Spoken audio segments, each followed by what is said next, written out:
Shalom,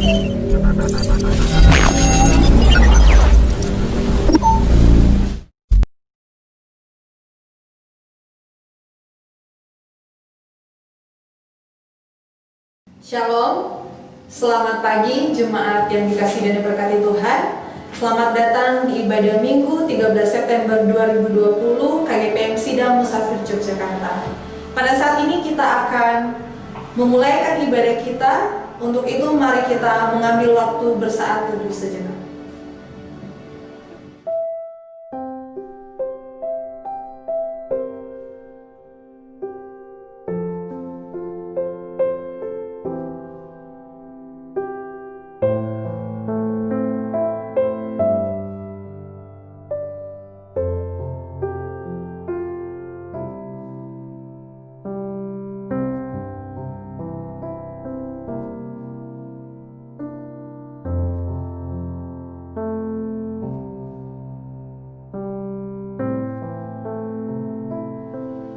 Jemaat dipersilakan untuk berdiri. Ya Allah, Engkaulah Allah kami.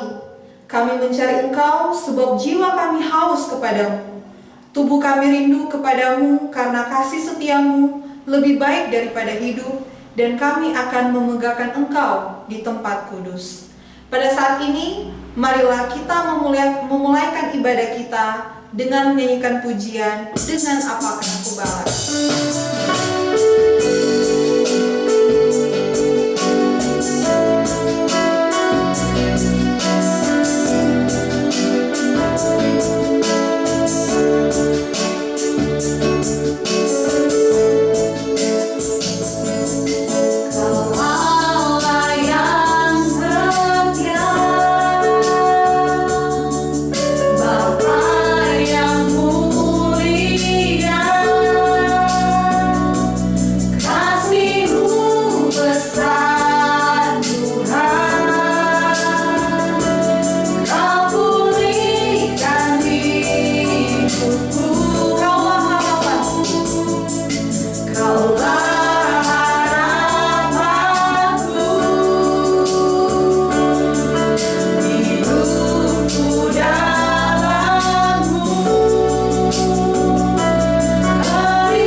Ibadah pada saat ini tertabislah dalam nama Bapa, Anak, dan Roh Kudus.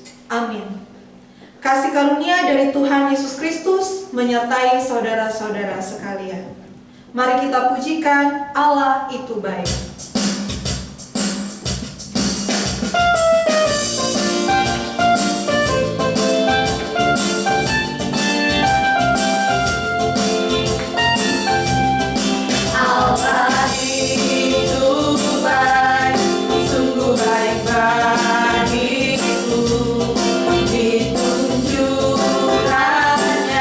Kasih setianya, Dia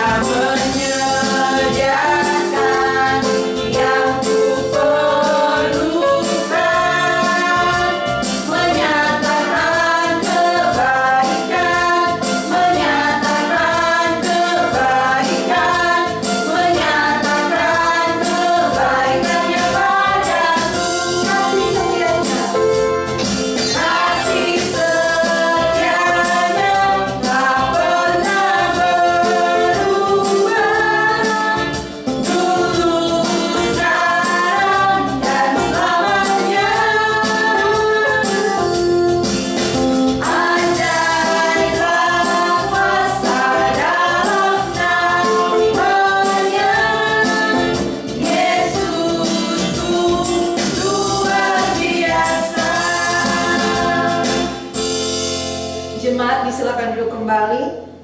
Jemaat yang dikasihi dan diberkati oleh Tuhan, pada saat ini marilah kita mengaku setiap pelanggaran dan kesalahan yang kita lakukan di hadapan Tuhan. Mari kita berdoa. Allah kami yang penuh kasih, kami senantiasa bersyukur atas kasih dan setiamu yang tidak pernah berkesudahan dalam kehidupan kami. Tetapi ya Tuhan, kami juga menyadari bahwa seringkali kami gagal merespon kasih setiamu dalam kehidupan kami. Kami menyadari ya Tuhan bahwa terkadang kami gagal melakukan apa yang menjadi kehendak-Mu dalam kehidupan kami. Terkadang melalui sikap kami menyakiti hati sesama kami. Kami menyakiti orang-orang di sekitar kami. Bahkan kami menyakiti hati-Mu melalui perbuatan, melalui perkataan kami setiap hari. Karena itu saat ini ya Tuhan, ketika kami menyadari keberdosaan kami, biar kiranya saat ini kami dengan penuh kerendahan hati mau mengakui setiap salah dan dosa kami di hadapan-Mu secara pribadi. Dan biarlah ya Tuhan, Engkau terus menyatakan kasih setia-Mu dalam kehidupan kami. Engkau menolong kami, membimbing kami dengan kuasa darah Kristus yang telah mati dan bangkit bagi kami semua. Terima kasih ya Tuhan, di dalam nama Tuhan Yesus, Tuhan dan Juru Selamat kehidupan kami mengaku dosa dan kesalahan kami. Amin. Kita sambut dengan pujian Seputih Bulu Domba.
Dengarkanlah berita anugerah Allah yang terdapat di dalam kitab Yesaya pasal 1 ayat yang ke-18 yang berkata demikian. Marilah, baiklah kita berperkara, firman Tuhan. Sekalipun dosamu merah seperti kirmisi, akan menjadi putih seperti salju. Sekalipun berwarna merah seperti kain kesumba, akan menjadi putih seperti bulu domba. Dan dengarkanlah amanat hidup baru yang terdapat di dalam Roma 12 ayat yang kedua yang berkata demikian. Janganlah kamu menjadi serupa dengan dunia ini, tetapi berubahlah oleh pembaharuan budimu, sehingga kamu dapat membedakan manakah kehendak Allah, apa yang baik, yang berkenan kepada Allah, dan yang sempurna. Kita sambut dengan pujian dari NKB nomor 204, Di Dunia Yang Penuh Cemar.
Saat ini marilah kita bersama-sama membaca dan merenungkan firman Tuhan.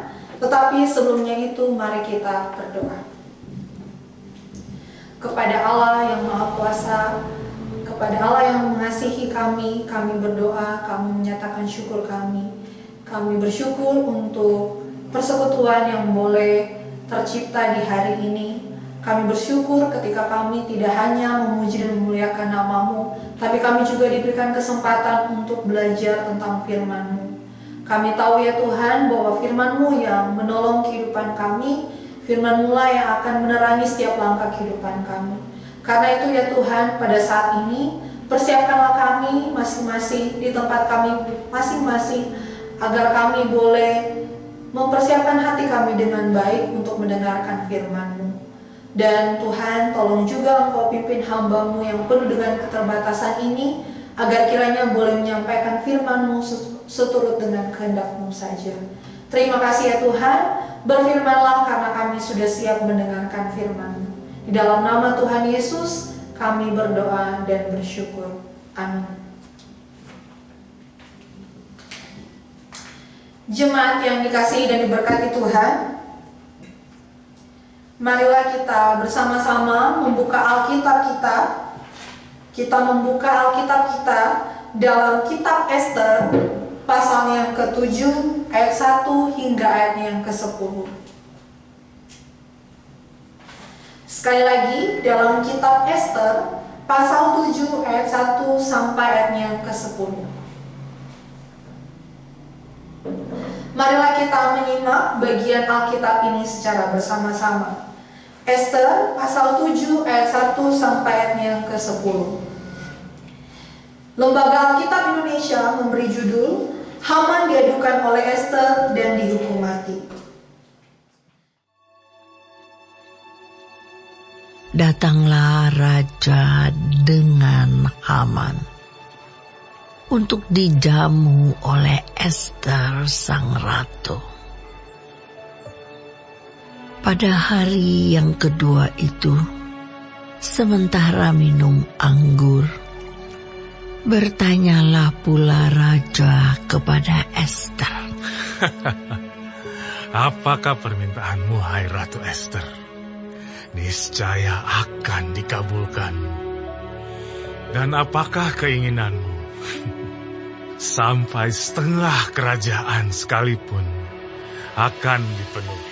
Maka jawab Ester sang ratu, Ya Raja, jikalau hamba mendapat kasih Raja, dan jikalau baik pada pemandangan Raja,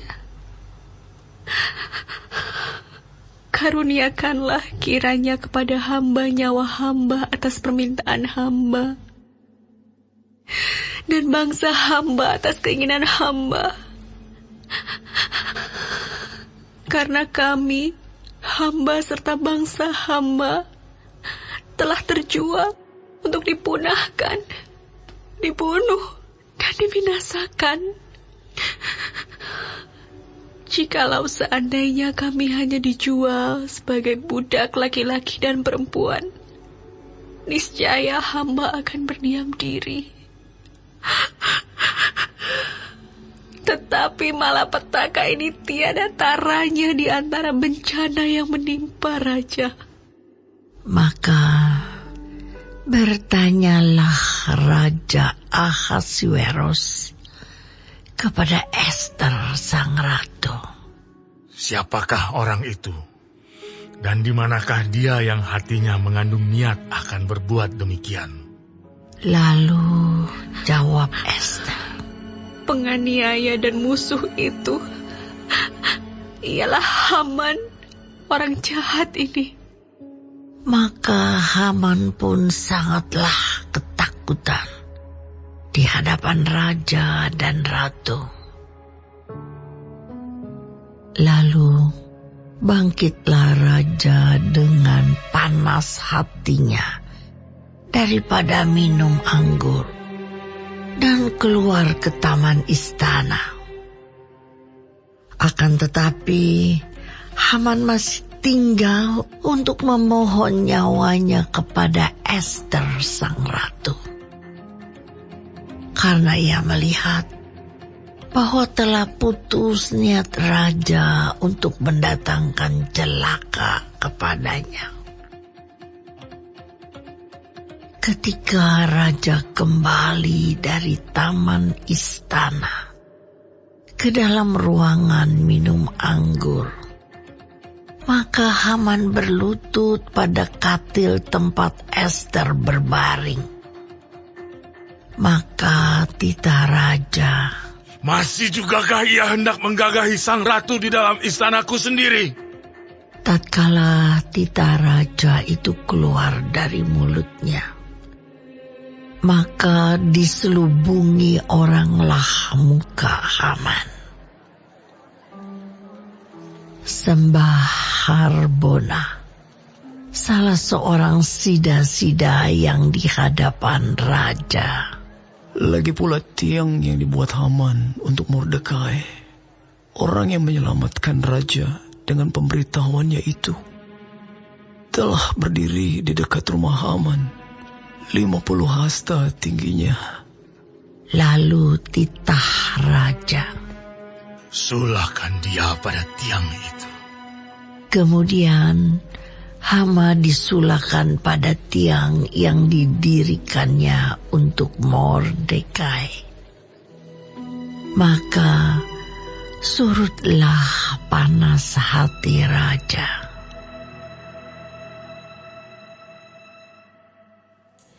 Jemaat yang dikasihi dan diberkati Tuhan, selama 2 minggu pertama di bulan September ini, sesuai dengan firman hidup dan kerja dari KGPM, kita dihentar untuk merenungkan kitab Ester.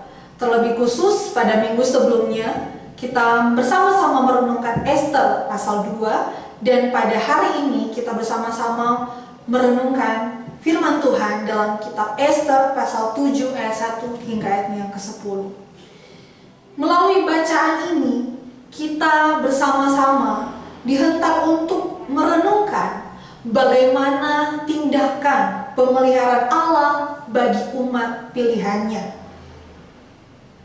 di mana di setiap kita diajak untuk mencari bagaimanakah keterlibatan Allah dalam kehidupan bangsa Yahudi, bangsa yang pada waktu itu hidup di tengah-tengah kerajaan Persia, bangsa yang seharusnya diberikan kesempatan untuk kembali ke tanah air mereka, tetapi lebih memilih tinggal di tanah pembuangan, di tanah orang asing, di tanah orang Persia, di mana orang-orang atau orang-orang Persia dan bangsa Persia ini tidak mengenal Allah.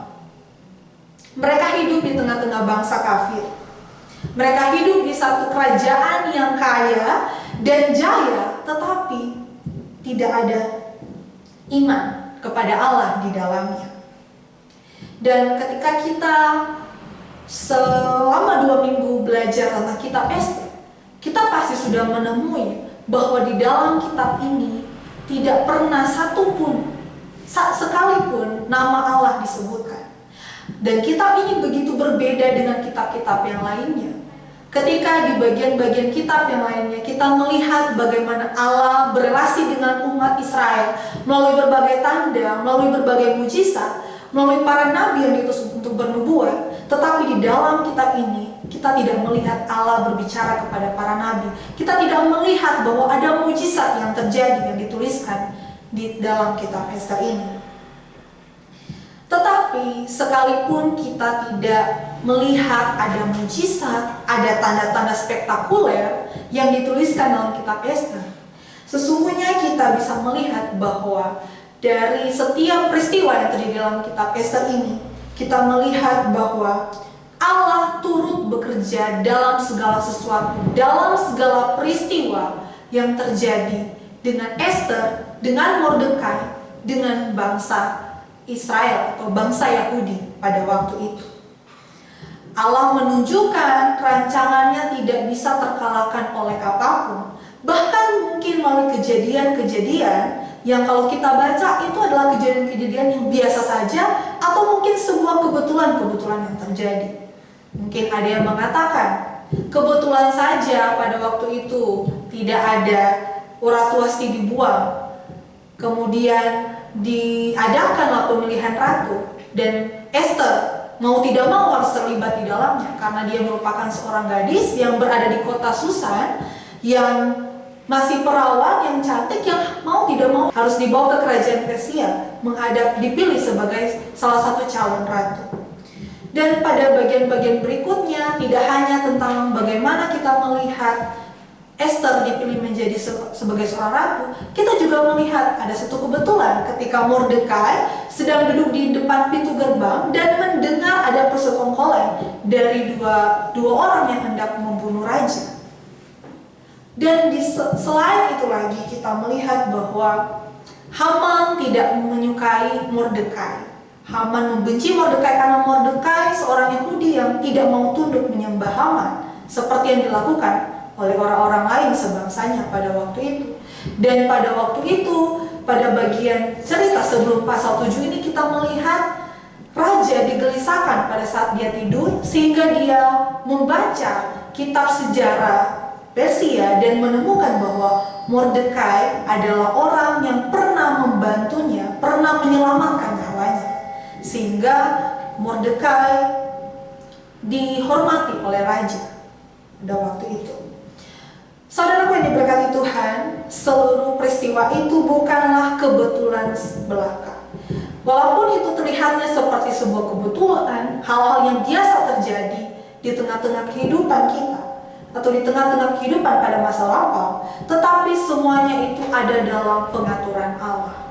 Semuanya itu diatur oleh Allah sedemikian rupa, hingga kita sampai pada pembacaan kita di pagi hari ini, kita sampai pada teks di mana di Ester pasal 7 ini kita bisa melihat bahwa Tuhan menolong umatnya tepat pada waktunya. Ketika Raja Ahasveros tidak bisa tidur, dia pada akhirnya membaca kitab sejarah dan dia melihat bahwa ada nama Mordekai yang turut mengambil bagian dalam menyelamatkan nyawanya, sehingga hal itu menggagalkan rencana Haman untuk memusnahkan Mordekai. Tetapi walaupun demikian, dalam bagian sebelumnya sudah terlanjur Haman menghasut raja dengan mengakibatkan orang Israel terancam dibunuh pada tanggal ke-13 pada bulan Adar pada waktu itu.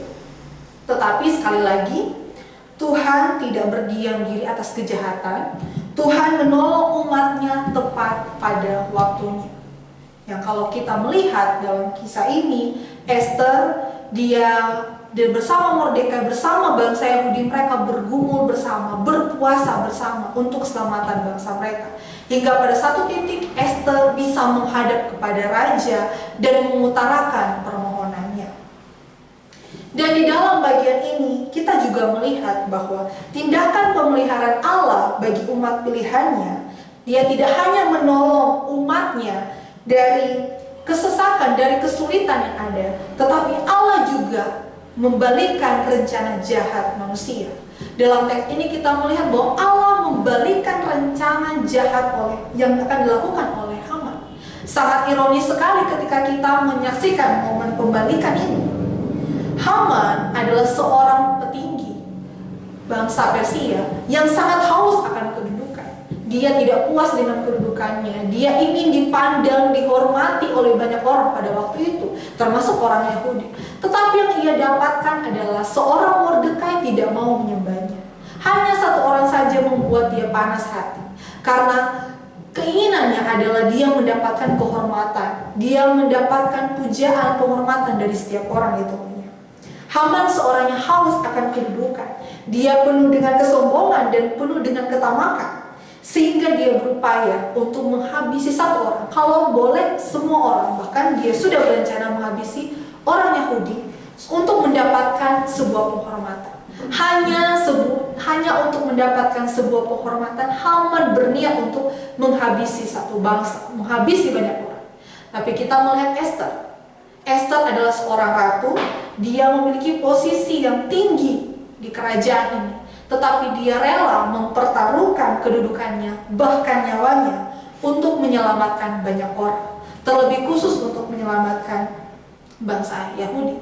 Dan di dalam kisah ini kita melihat bahwa Allah tidak hanya sekedar menolong bangsa Israel, tapi Allah membalikkan rencana jahat manusia ini. Allah membalikkan rencana jahat Haman menimpa dirinya sendiri. Itulah yang kita bisa lihat yang terjadi dalam kehidupan zaman Esther pada waktu itu. Dan ini juga mengingatkan kepada kita bagaimana sikap yang dimiliki oleh Haman adalah satu sikap yang tidak sepatutnya ada di dalam kehidupan orang percaya masa kini. Kesombongan, ketamakan, ingin dihargai, ingin dihormati melebihi siapapun, itu akan menjatuhkan diri kita sendiri. Kesombongan kita, keangkuhan kita akan menghancurkan diri kita sendiri. Dari bagian bacaan ini, apakah yang harus kita lakukan sebagai orang percaya yang hidup di zaman ini? Ada beberapa pengkhotbah yang mengatakan bahwa zaman di mana Esther, Mordekai, dan bangsa yang ditinggal adalah satu zaman yang mirip dengan kehidupan kita saat ini. Pada zaman itu tidak ada lagi mujizat seperti yang saya katakan tadi, seperti kita sekarang ini. Kita sebagai orang percaya, kita dipanggil untuk bisa hidup dengan beriman teguh kepada Tuhan, tanpa harus melihat mujizat-mujizat yang terjadi, tanpa harus melihat tanda-tanda spektakuler. Itu mungkin ada, tapi sangat jarang terjadi. Dan di dalam dunia kita masa kini, seperti lagu yang kita nyanyikan tadi sebelum firman Tuhan, dunia ini bukanlah dunia yang sedang baik-baik saja. Semakin hari dunia ini semakin jahat, semakin hari dunia ini semakin cemar. Begitu pula yang terjadi pada zaman Esther. Kehidupan bangsa Israel, mereka hidup di tengah-tengah dunia yang bukan dalam kalangan orang-orang percaya, tapi kalangan orang-orang yang tidak percaya. Segala kemerosotan moral ada di sana, segala macam kejahatan ada di sana, perbudakan dialami. Dan begitu pun kita saat ini. Kita berada di dunia yang mungkin dengan segala kecanggihan teknologi yang ada, tetapi berada dalam dunia yang semakin tidak mengenal Tuhan, dunia yang semakin cemar. Dan apa yang harus kita lakukan ketika kita berada di dunia saat ini? Ada beberapa hal yang bisa menjadi pegangan kita sebagai orang percaya pada masa kini. Yang pertama adalah kita harus melibatkan Allah dalam mengambil setiap keputusan. Esther dan Mordekai adalah satu-satunya orang yang dapat menolong orang Yahudi pada waktu itu. Karena mereka, Esther mempunyai kedudukan sebagai ratu, Mordekai mempunyai nama baik di hadapan raja. Tetapi mereka tidak serta-merta mengambil keputusan sendiri. Justru Esther, Mordekai, dan semua orang Yahudi, mereka berpuasa di hadapan Allah. Mordekai meyakini bahwa Tuhan akan membebaskan umatnya, sekalipun itu bukan dari Esther yang pada saat itu menjabat sebagai seorang ratu. Tetapi dia juga meyakini bahwa bukan sebuah kebetulan jika Esther menjadi seorang ratu. Dan walaupun tidak dituliskan Mordekai sedang meyakini rencana Allah, tapi kita bisa melihat dalam tindakan-tindakan mereka. Bukan kebetulan seorang Esther menjadi seorang ratu, tapi ada rencana Allah di balik semuanya ini. Kita melihat tindakan yang mereka lakukan. Esther, Mordekai, dan bangsa Yahudi, mereka berpuasa. Artinya mereka melibatkan Allah sebelum mereka mengambil langkah, sebelum Esther mengambil langkah untuk menghadap raja. Dan itulah yang harus kita lakukan dalam kehidupan kita masa kini. Di tengah-tengah dunia yang begitu sulit ini, kita diajak untuk selalu mengambil keputusan bukan dari diri kita, tapi kita harus bertanya dulu kepada Allah. Apa yang mau kita kerjakan, rencana apapun, apa yang kita mau lakukan, tugas dan tanggung jawab kita selalu diingatkan untuk bertanya kepada Allah terlebih dahulu. Apakah Allah mengizinkan saya melakukan hal A? Apakah Allah mengizinkan saya melakukan hal yang ini dan itu dan sebagainya? Dalam pelayanan kita, dalam pekerjaan kita, dalam tugas dan tanggung jawab kita sebagai pelajar, sebagai mahasiswa dan sebagainya, kita diajak untuk melibatkan Allah dalam setiap keputusan-keputusan yang hendak kita ambil dan dalam setiap apapun yang hendak kita kerjakan. Selain itu, kita tidak hanya melibatkan Allah dalam mengambil keputusan, tapi kita diajak juga untuk berani menyatakan kebenaran di tengah-tengah ketidakbenaran. Ini hal yang menurut saya lebih sulit daripada sekedar kita berdoa. Sebagai orang Kristen, kebanyakan dari kita mungkin mempunyai moto ora et labora, bekerja dan berdoa. Tapi apakah pekerjaan dan doa kita adalah hal yang terpisah? Tidak. Saya pernah mendengar kalimat, doakan apa yang akan kamu kerjakan, kerjakan apa yang akan kamu doakan. Mungkin kebanyakan dari kita lebih gampang mendoakan apa yang kita kerjakan. Kita mungkin sudah sering mendoakan setiap rencana-rencana kita. Tapi apakah kita mengerjakan apa yang kita doakan itu? Itu yang mungkin sulit, yang seringkali kita abaikan. Kita mungkin hari ini berdoa, sebagai mahasiswa berdoa, Tuhan, hari ini saya mau ujian, saya ingin Tuhan memberikan hikmat kepada saya.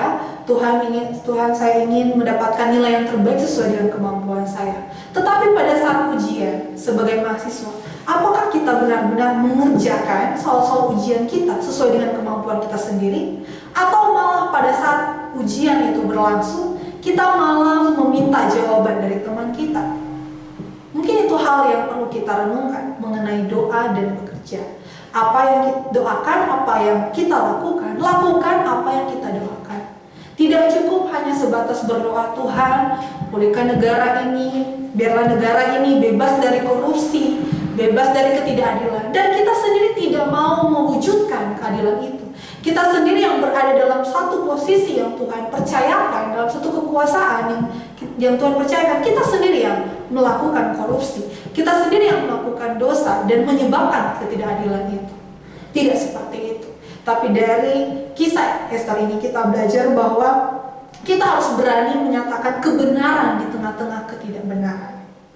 Saudaraku yang diberkati Tuhan, Esther secara hukum Yahudi, dia pada waktu itu mungkin dianggap bukan sebagai teladan moral yang baik.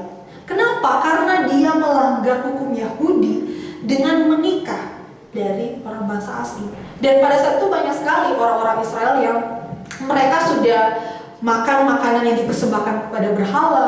Esther pun melakukan itu. Tetapi ia bisa menjadi teladan dalam hal imannya dan ketaatannya daripada Allah. Seperti yang sudah saya sebutkan tadi, dia berani menyatakan kebenaran di tengah-tengah ketidakbenaran. Sebuah keputusan bijaksana yang diambil oleh Esther demi menyelamatkan nyawanya. Bahkan ada kata-katanya yang begitu berani yang dia sampaikan, begitu bijaksana yang disampaikan pada bagian sebelumnya. Kalau terpaksa aku mati, biarlah aku mati. Itu kata Esther. Kalau terpaksa ia harus mati, biarlah ia mati. Tetapi yang penting adalah dia telah menyatakan kebenaran, dia mau menyelamatkan bangsanya. Inilah yang membedakan orang percaya, kita sebagai orang percaya dengan orang dunia. Orang dunia memandang bahwa kekuasaan itu adalah alat pemuas diri. Seperti Haman, kita melihat bagaimana Haman merasa bahwa kehidupannya terletak pada jabatan yang dia miliki, kehidupannya terletak pada apa yang jabatan yang dia pegang pada waktu itu. Tetapi orang yang takut akan Allah akan memandang bahwa kekuasaan adalah alat untuk menyatakan kehendak Allah bagi umatnya. Dan untuk itu kita juga terpanggil sebagai orang percaya untuk menyatakan kehendak Allah di tengah-tengah kehidupan kita yang serba sulit ini. Bagaimana caranya kita menempatkan diri menjadi orang yang berpegang teguh pada kebenaran meskipun berada dalam situasi yang tidak benar. Dan ini sulit bagi kita, karena kita sebagai manusia wajarlah kita ingin diterima oleh orang-orang di sekitar kita. Kita ingin diterima di lingkungan kerja kita ingin diterima di dalam lingkungan pelayanan kita ingin diterima dalam lingkungan pergaulan kita, baik sebagai mahasiswa maupun sebagai seorang pelajar. Dan sering karena kita ingin mendapatkan pengakuan dan penerimaan dari lingkungan kita terkadang kompromi dengan yang namanya ketidakbenaran itu.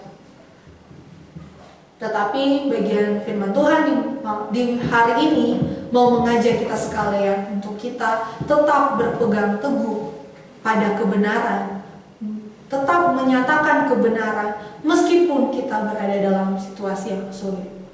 Dan sekali lagi, hal ini tidak bisa lepas dengan poin yang pertama tadi, yaitu melibatkan Allah dalam mengambil keputusan. Dua hal ini harus berjalan secara bersama-sama. Tidak bisa kita hanya berdoa kepada Tuhan, meminta Tuhan memberikan hikmat, tapi kita tidak bertindak dengan benar.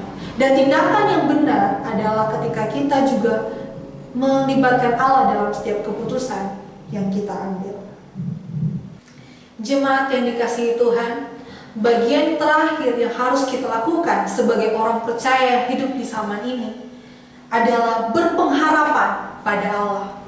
Kita tidak hanya diajak untuk melibatkan Allah dalam mengambil setiap keputusan. Kita tidak hanya diajak untuk berani menyatakan kebenaran di tengah-tengah ketidakbenaran. Tetapi peristiwa kejadian yang dialami oleh Esther, Mordekai, dan orang Yahudi ini mengajak kita untuk tetap berpengharapan pada Allah dalam segala situasi yang kita hadapi. Sebab Tuhan kita bekerja dalam segala hal. Kuasa Tuhan tidak dapat dibatasi dengan tempat. Kuasa Tuhan tidak dapat dibatasi dengan waktu. Dan untuk itu pengharapan kita di dalam Tuhan tidak boleh hilang. Mungkin kita merasa bahwa kesulitan yang kita hadapi berada di batas kemampuan kita. Tetapi kita harus ingat bahwa Tuhan bekerja dalam segala hal. Dan kuasa Tuhan tidak dapat dibatasi oleh apapun. Ketika kita melihat dalam bagian bacaan Alkitab kita, dalam kitab Esther ini, Tuhan bekerja dalam segala hal. Bahkan Tuhan bekerja bagi umat yang tidak ada di tanah perjanjian. Tuhan bekerja dalam setiap apapun yang mereka kerjakan. Bahkan dalam kekacauan hidup, bahkan dalam kehidupan yang tidak berkenan di hadapan pun, bahkan ketika mereka hidup di tengah-tengah bangsa kafir, Tuhan tetap berada di tengah-tengah mereka. Untuk itu bagi kita semua, marilah kita berpengharapan kepada Allah. Marilah kita tetap percaya kepada Tuhan. Sekalipun kita tidak pernah melihat bahwa Tuhan sedang bekerja. Sekalipun dengan mata jasmani kita tidak melihat ada sesuatu yang mungkin menurut kita cara kerja Tuhan. Tapi kita harus ingat bahwa sekalipun kita tidak melihat Tuhan bekerja, Tuhan tetap bekerja di dalam kehidupan kita. Kitab Esther ini membuktikan bahwa Tuhan kita adalah Tuhan yang tetap setia dalam memelihara dan menolong umatnya yang berada di dalam kesusahan dan kesulitan. Melalui apa yang dialami oleh Esther, Mordekai, dan bangsanya ini mengingatkan bahwa kita memiliki Allah yang selalu setia akan janji-janjinya, Allah yang selalu menggenapi apa yang telah difirmankannya. Dan ketika Allah berjanji untuk menyertai kita, Dia tidak akan pernah lupa untuk menyertai kita dalam setiap situasi kehidupan kita. Untuk itu, saudara yang diberkati Tuhan, sekali lagi melalui bagian Alkitab ini kita diingatkan untuk melibatkan Allah dalam mengambil keputusan. Kita diingatkan untuk berani menyatakan kebenaran di tengah-tengah ketidakbenaran. Dan yang paling penting adalah marilah kita untuk berpengharapan kepada Allah di segala situasi, di segala kondisi hidup yang kita alami saat ini. Demikian firman Tuhan. Tuhan Yesus memberkati kita semua. Jemaat dipersilakan untuk berdiri. Marilah saat ini kita menyatakan iman dan pengharapan kita kepada Allah dengan mengucapkan bersama-sama pengakuan iman rasuli. Aku percaya kepada Allah, Bapa yang Maha Kuasa, Khalik langit dan bumi, dan kepada Yesus Kristus, anaknya yang tunggal Tuhan kita, yang dikandung dari Roh Kudus, lahir dari anak darah Maria, yang menderita sengsara di bawah pemerintahan Pontius Pilatus, disalibkan, mati dan dikuburkan, turun ke dalam kerajaan maut, pada hari yang ketiga bangkit pula dari antara orang mati, naik ke sorga, duduk di sebelah kanan Allah Bapa yang Maha Kuasa, dan dari sana ia akan datang untuk menghakimi orang yang hidup dan yang mati. Aku percaya kepada Roh Kudus, gereja yang kudus dan am, persekutuan orang kudus, pengampunan dosa, kebangkitan manusia, dan hidup yang kekal. Amin. Jemaat silakan duduk kembali. Saudaraku yang diberkati oleh Tuhan, kasih setia Tuhan dan berkat rahmat-Nya selalu nyata dalam kehidupan kita selaku orang percaya. Untuk itu, marilah kita memberikan ucapan syukur kita lewat persembahan yang akan digunakan untuk pelayanan Tuhan. Sambil memberikan persembahan, kita menyanyikan pujian dalam Kidung Jemaat 393, Tuhan betapa banyaknya.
Menaikkan doa syafaat kita di hadapan Tuhan, mari kita berdoa.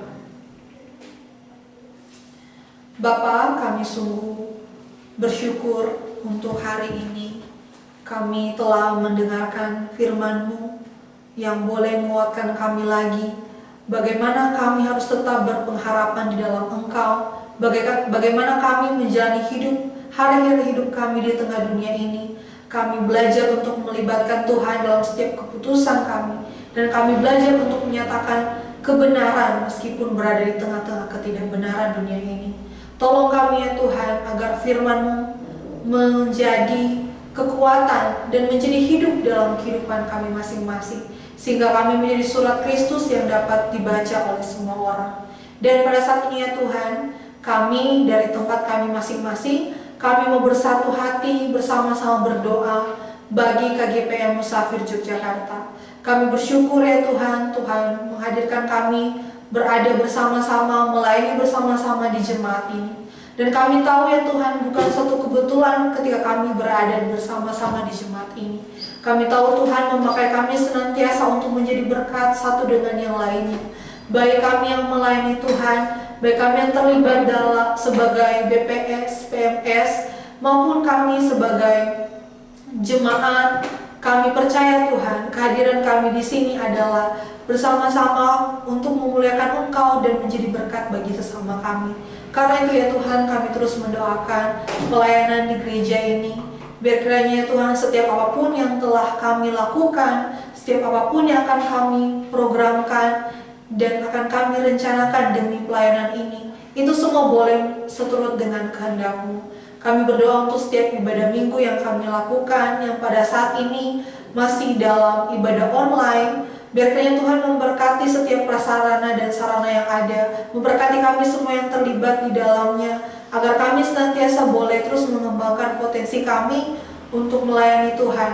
Dan juga bagi setiap jemaat yang ada, agar terus terberkati, biar kiranya terus mempersiapkan diri dengan baik, terus bisa fokus belajar tentang firman meskipun harus melalui media online ini. Kami berdoa juga ya Tuhan untuk program kami ketika kami berencana untuk mengadakan ibadah offline, untuk bertatap muka secara langsung. Biar kiranya Tuhan memberikan waktu yang terbaik bagi kami semua. Tuhan yang memberikan waktu yang tepat, memberikan kebijakan bagi kami untuk mengambil setiap keputusan, untuk mentaati setiap protokol kesehatan yang ditetapkan. Biar kiranya ya Tuhan, kami boleh menjalani pelayanan ini sesuai dengan kehendak-Mu Tuhan. Ya Bapa, di dalam nama Tuhan Yesus, pada saat ini kami juga terus mendoakan setiap anggota jemaat kami dimanapun kami berada, baik yang masih ada di Yogyakarta maupun yang ada di luar Yogyakarta. Kami berdoa biar kiranya Tuhan menjumpai kami pribadi lepas pribadi, biar Tuhan yang memelihara kehidupan kami, sehingga walaupun kami terpisah jarak, terpisah waktu, biar kiranya Tuhan yang terus merangkul kami memiliki satu hati untuk melayani Engkau. Kami juga berdoa ya Tuhan dan bersyukur atas orang-orang yang mensupport pelayanan KGPM Sidang Musafir Yogyakarta ini. Kami bersyukur dan ingin mendoakan para donatur-donatur yang ada, biar kiranya Tuhan memberikan kesehatan dan kekuatan bagi mereka, Tuhan, dan menolong mereka dimanapun mereka berada saat ini. Tuhan, biar kiranya terus melimpahkan berkat bagi mereka yang terus menopang kami dalam pelayanan ini. Terima kasih ya Tuhan. Kami juga tidak lupa berdoa bagi kota Yogyakarta ini, di mana kami tinggal, di mana kami berupaya untuk mensejahterakan kota ini. Biar kiranya Tuhan terus menyertai kota Yogyakarta ini, terlebih khusus dalam hal penanganan COVID-19. Tuhan yang menyertai pemerintah, tim medis, bahkan kami sebagai masyarakat di dalamnya, agar kami bisa berupaya mewujudkan kesejahteraan bagi kota ini. Dan juga kami berdoa bagi bangsa Indonesia, Tuhan yang terus memberkati setiap pemerintah yang ada. Tuhan memberkati para pemimpin yang telah dipercayakan, agar mereka boleh melayani rakyat dengan adil dan menyatakan keadilan yang benar di tengah-tengah bangsa ini. Terima kasih ya Tuhan. Kami juga pada saat ini rindu mendoakan kami setiap pribadi, lepas pribadi, setiap anggota KGPM Musafir Yogyakarta. Biar kiranya Tuhan yang melihat kami semua, Tuhan yang memimpin kami. Mayoritas kami adalah mahasiswa, biar kiranya Tuhan yang menolong dan menyertai kami di dalam studi kami. Dan kami juga berdoa ya Tuhan, biar kiranya Tuhan yang menolong kami pribadi lepas pribadi atas setiap pergumulan kami yang mungkin tidak bisa kami sampaikan satu persatu. Tapi kami percaya Tuhan akan senantiasa menjaga dan memelihara hidup kami di dalam tangan kasih Tuhan. Untuk itu ya Tuhan, saat ini kami akan mengakhiri doa ini dengan mengucapkan bersama-sama doa yang telah Engkau ajarkan kepada murid-murid-Mu. Bapa kami dalam surga, dikuduskanlah nama-Mu, datanglah kerajaan-Mu, jadilah kehendak-Mu di bumi seperti di surga. Berikanlah kami pada hari ini makan kami yang secukupnya, dan ampunilah kami akan kesalahan kami, seperti kami juga mengampuni orang yang bersalah kepada kami. Dan janganlah membawa kami ke dalam pencobaan, tetapi lepaskan kami daripada yang jahat, sebab Engkau yang punya kerajaan, kuasa dan kemuliaan sampai selama-lamanya. Amin. Jemaat yang dikasihi Tuhan, kita akan mengakhiri ibadah kita di hari ini. Saya persilakan semuanya untuk berdiri. Kita memuji Tuhan lewat pujian, tiap langkahku diatur oleh Tuhan.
Jemaat yang dikasihi Tuhan, terimalah berkat Tuhan.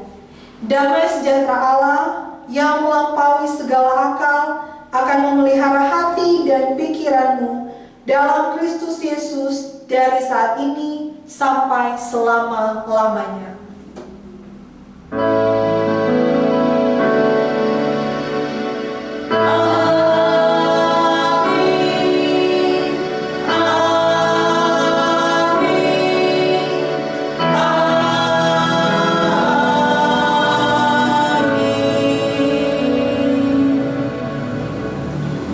Ibadah kita telah selesai, disilakan duduk kembali dan mengambil saat teduh.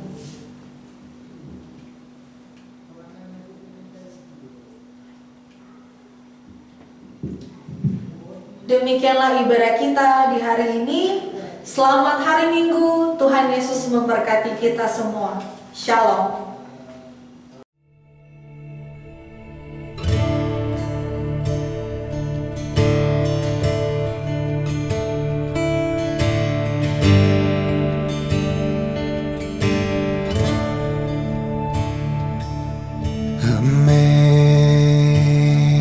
Amazing grace, how sweet